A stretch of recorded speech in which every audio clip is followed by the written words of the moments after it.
신명기 24장 10절부터 22절까지 저와 여러분이 교독하도록 하겠습니다. 내 이웃에게 무엇을 구워줄 때에 너는 그의 집에 들어가서 전당물을 취하지 말고 너는 밖에 서 있는 내게 우는 자가 전당물을 밖으로 가지고 나와서 내게 줄 것이며 그가 가난한 자이며 너는 그의 전당물을 가지고 자지 말고 해질 때에 그 전당물을 반드시 그에게 돌려줄 것이라.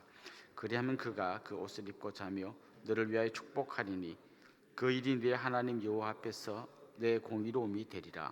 공궁하고 비난한 품꾼은 너희 형제든지 내 땅 성문 안에 우거하는 객이든지 그를 학대하지 말며 그 품삯을 당일에 주고 해진 후까지 미루지 말라. 이는 그가 가난함으로 그 품삯을 간절히 바람이라. 그가 너를 여호와께 호소하지 않게 하라. 그렇지 않으면 그것이 내게 죄가 될 것입니다. 아버지는 그 자식들로 말미암아 죽임을 당하지 않을 것이요 자식들은 그 아버지로 말미암아 죽임을 당하지 않을 것이니 각 사람은 자기 죄로 말미암아 죽임을 당할 것이니라. 너는 객이나 고아의 송사를 억울하게 하지 말며 과부의 옷을 전당 잡지 말라. 너는 애굽에서 종되었던 일과 내 하나님 여호와께서 너를 거기서 속량하신 것을 기억하라. 이러므로 내가 네게 이 일을 행하라 명령하노라. 내가 밭에서 곡식을 벨 때에 그 한 뭇을 밭에 잊어버렸거든 다시 가서 가져오지 말고 나그네와 고아와 과부를 위하여 남겨두라. 그리하면 네 하나님 여호와께서 내 손으로 한 모든 일에 복을 내리시리라. 내가 내 감람나무를 떤 후에 그 가지를 다시 살피지 말고 그 남은 것은 객과 고아와 과부를 위하여 남겨두며 내 포도원의 포도를 딴 후에 그 남은 것을 다시 따지 말고 객과 고아와 과부를 위하여 남겨두라. 같이 읽습니다. 너는 애굽 땅에서 종되었던 것을 기억하라. 이러므로 내가 네게 이 일을 행하라 명령하노라. 아멘. 20세기 들어와서 자본주의와 공산주의가 치열하게 대립했습니다. 자본주의가 돌아가는 기본 구조는 인간의 이기적인 욕망입니다. 그냥 내가 열심히 일해서 내 돈 벌려고 열심히 일하다 보면 그냥 빵 만드는 사람은 자기 돈 벌려고 빵 만들고 또 소 키우는 사람은 자기 돈 벌려고 소 키우고 열심히 자기 일을 이기심을 가지고 이기적인 어떤 욕망을 채우기 위해서 하다 보면 그게 같이 돌아가는 구조입니다. 그래서 열심히 일하는 사람은 돈을 많이 벌게 되어 있는 원리입니다. 그런데 그 뿌리에는 인간의 탐욕과 이기심, 이게 사실은 이 자본주의를 돌리는 중요한 원동력입니다. 반면에 공산주의는 같이 벌어서 같이 먹고 살자, 굉장히 좋은 구호이기 때문에 우리나라에서도 이 이념 대립이 심할 때 이 지식 있는 사람들이 많이 공산주의를 추종했습니다. 그런데 그들의 치명적인 약점은 뭘까요? 타락한 인간의 이 본심을 너무 가볍게 보았다는 거예요. 타락한 인간의 본심은 같이 벌어서 같이 먹고 살자는 게 쉽게 동의되지 않습니다. 나는 열심히 일했는데 열심히 일한 나나 그냥 가만히 놀고 있는 저 사람이나 같이 먹고 사는 게 마음에 안 듭니다. 그럼 어떻게 하면 될까요? 나도 열심히 일 안 해서 그래야 평등한 세상이 온다 생각하는 거죠. 그러다 보니까 타락한 인간의 이 본심을 제대로 극복하지 못하다 보니까 같이 놀고 같이 먹고 살다 보니까 하향 평준화가 되었습니다. 결국 결과가 어떻게 됐습니까? 공산주의가 몰락하고 말았습니다. 그럼 자본주의가 승리한 거냐? 그렇지 않습니다. 자본주의는 인간의 탐욕과 이기심에서부터 출발했기 때문에 결국 그 사회에서 제일 문제가 되는 것은 사회적인 약자가 소외되고 그 사람들을 제대로 돌아보지 못한다는 것입니다. 부자들이 쉽게 이렇게 말할 수 있습니다. 너도 열심히 일해서 부자가 돼. 왜 이렇게 가난하게 사냐? 이렇게 말할 수 있습니다. 그런데 장애가 있다든지 아니면 남편이 빨리 돌아가셔서 일할 사람이 없다든지 아니면 어릴 때부터 부모님 없이 자란 고아라든지 이런 사람들은 남들과 달라서 열심히 일하기가 어려운 여건 가운데 있습니다. 결국 아무리 사회가 잘 발달한다고 해도 사회적인 약자는 계속 생기기 마련입니다. 성경에서는 어떻게 말을 할까요? 성경은 어떤 이념을 찬성하고 그게 동의하지 않습니다. 이념에 대해서 공산주의나 자본주의를 성경이 인정하지 않습니다. 대신에 그들의 약점을 해결해 줄 답은 성경 갖고 있습니다. 예를 들면 부지런하고 열심히 일하고 게으르지 말라라는 이 말씀이 공산주의 약점을 좀 메워주는 말씀이 될 겁니다. 반면에 이 자본주의 약점, 인간의 탐욕과 이기심으로 그냥 열심히 일해서 자기만 잘 먹고 살려고 하는 이 문제를 해결하는 방식을 성경은 동의하지 않습니다. 오히려 사회적인 약자, 오늘도 본문에 많이 나오는 고아, 과부, 나그네 이런 사람들에 대해서 특별히 우리가 관심을 가지고 도와줘야 한다 이렇게 말씀하고 있습니다. 사실 지금 이 신명기에서는 10계명을 어떻게 구체적으로 지킬 수 있는지를 해설해 주는 그런 말씀이라고 볼 수 있습니다. 오늘 우리가 읽은 이 말씀은 도둑질하지 말라라는 말씀을 해설해 준 거라고 보면 좋습니다. 보통 우리가 도둑질 그러면 남의 물건을 이렇게 훔치는 걸 생각합니다. 물론 이건 당연히 도둑질이죠. 근데 그게 전부가 아닙니다. 남의 권리를 훔치는 것도 도둑질이고 남의 인격을 훔치는 것도 도둑질입니다. 그리고 마땅히 사회적인 약자를 도와줘야 되는데 안 도와주고 움켜쥐고 있으면 성경 그것도 일종의 도둑질로 보는 것입니다. 오늘 본문에 나온 말씀을 몇 가지로 정리해 보면 첫 번째는 이런 겁니다. 약자의 몫을 챙겨주라라는 것입니다. 이미 다른 성경에도 여러 번 그 말씀이 나왔습니다만은 이스라엘 공동체에서는 추수할 때 너무 깨끗이 추수하지 말고 좀 남겨두라라고 이야기합니다. 예를 들면 포도밭에서 포도를 추수할 때 저 밭 가장자리에 있는 이런 거는 좀 다 추수하지 말고 남겨둬라. 왜냐하면 땅이 없고 농사를 짓기 힘든 고아나 과부나 나그네들이 그걸 좀 와서 먹을 수 있도록 남겨두라. 감람나무를 추수할 때 좀 남겨두라. 밀을 추수할 때도 한쪽 좀 남겨두라. 또 추수하다 보면 이렇게 바닥에 떨어집니다. 그거 싹 썰어오지 말고 놔둬라. 그 이삭을 누군가는 주어가지고 먹고 살도록 해라라고 이야기합니다. 근데 그게 보통 우리가 생각할 때는 좋아, 내가 이거 다 내 건데 당신들 먹도록 좀 내가 배려하고 도와줍니다 이런 의미 같지만 성경 그렇게 말하지 않습니다. 이거는 그 부자의 것이 아니라 가난한 사람의 거라는 거예요. 만약 내가 아까워가지고 그거를 싹 썰어서 추수해 온다면 이게 일종의 도둑질이라는 겁니다. 그분들이 가져가야 될 마땅한 것을 내가 가져오는 도둑질이 된다는 것입니다. 사실 이렇게 본다면 오늘 우리 시대에 이 말씀을 적용한다면 여러분 중에서 추수를 할 때 남겨둘, 우리 추수 안 하는데요 이렇게 할 분들이 많을 겁니다. 현대적으로 이걸 어떻게 적용해야 될까요? 이 말씀의 원리를 따라서 적용해야 됩니다. 돌아보는 거죠. 우리 주위에 사회적인 약자가 누가 있는가를 돌아보는 것입니다. 우리 교회적으로는 해마다 특세 때 모아진 헌금을 모아서 가난한 이웃들에게 또 힘든 교회들에게 나누어 줍니다. 이번에도 한 23명의 이웃들에게 이 헌금을 흘려보내고 10개 정도 교회에게 우리가 이렇게 또 도움을 주었습니다. 어제 한 2분 정도가 이렇게 문자를 보냈습니다.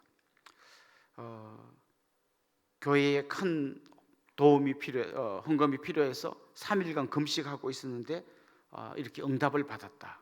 너무 감사합니다. 이렇게 문자를 보내준 분이 있습니다. 또 어떤 분은 어린이 예배를 시작하면서 물질이 필요해서 기도하고 있었는데 너무나 귀한 헌금을 보내주셔서 감사합니다 하고 그다음 이런 글을 남겼어요.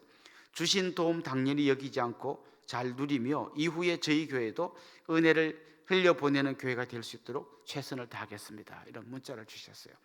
어떻게 보면 많은 돈이 아니지만 정말 긴급한 분들에게는 이게 너무나 소중한 도움이 되는 거죠.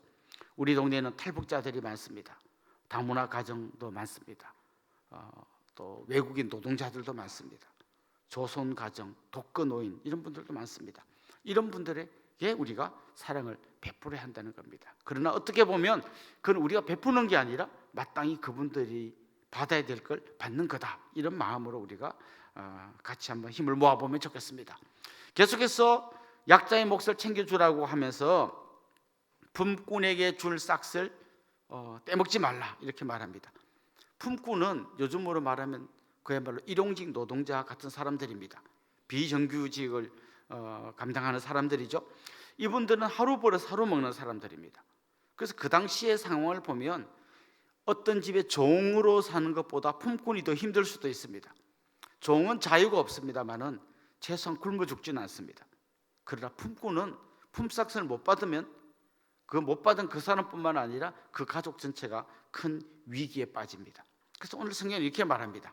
만약 그 품꾼이 싹선을 못 받아갖고 억울해서 하나님께 호소한다면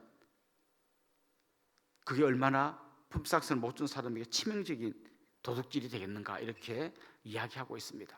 결국 우리 또 그렇게 한번 돌아보면 좋겠습니다.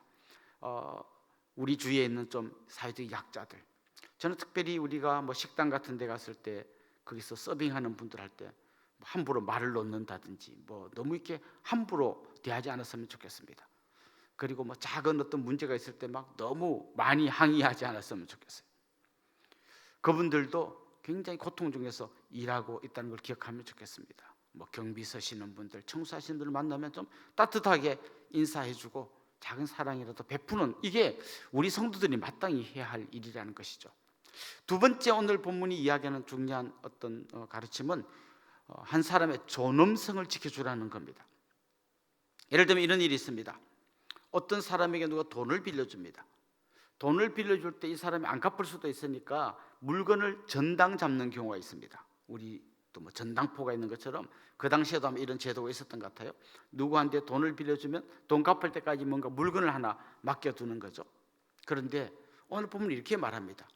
어떤 사람이 돈을 빌려주고 전당물을 잡을 때 빌려주는 사람이 그 집에 들어가서 물건을 갖고 오지 마라 그럽니다.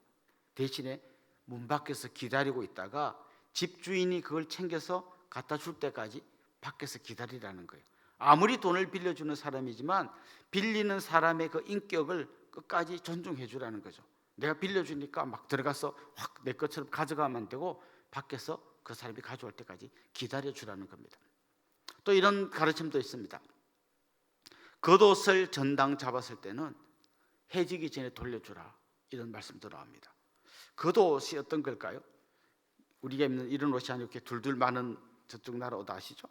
그 겉옷은 이 당시에 이 사람들이 밤에 잘 때 이불이에요.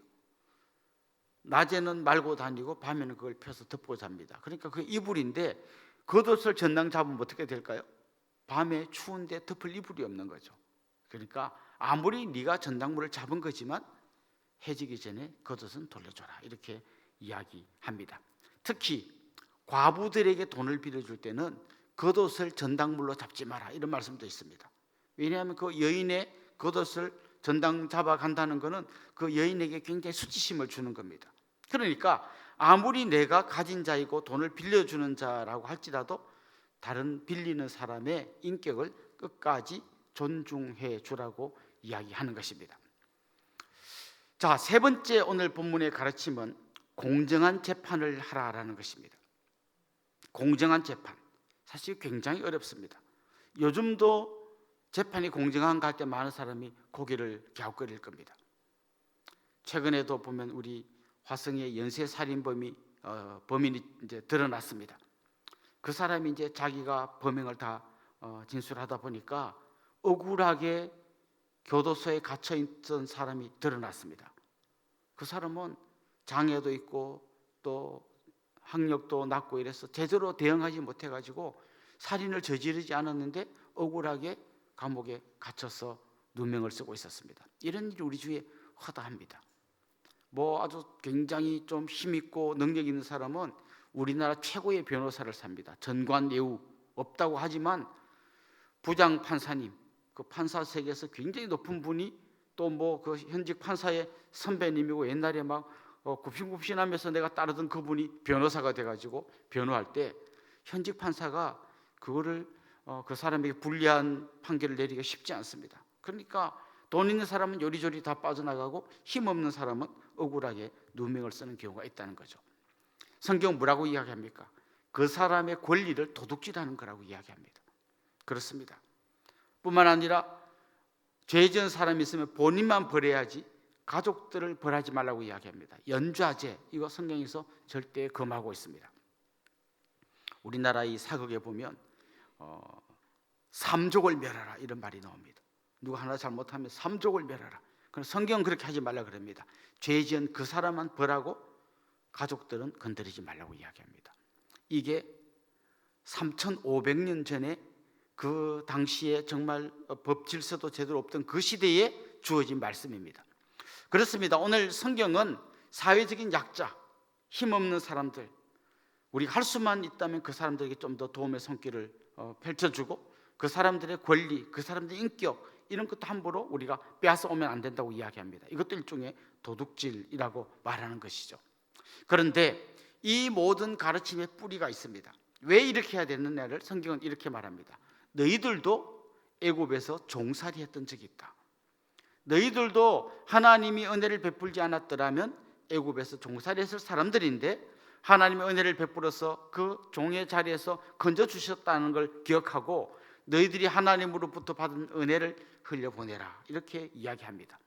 왜 우리가 사회적 약자를 돌보아야 합니까? 우리도 똑같습니다. 우리도 하나님의 은혜로 마귀의 종로로 사다가 풀려난 사람들입니다.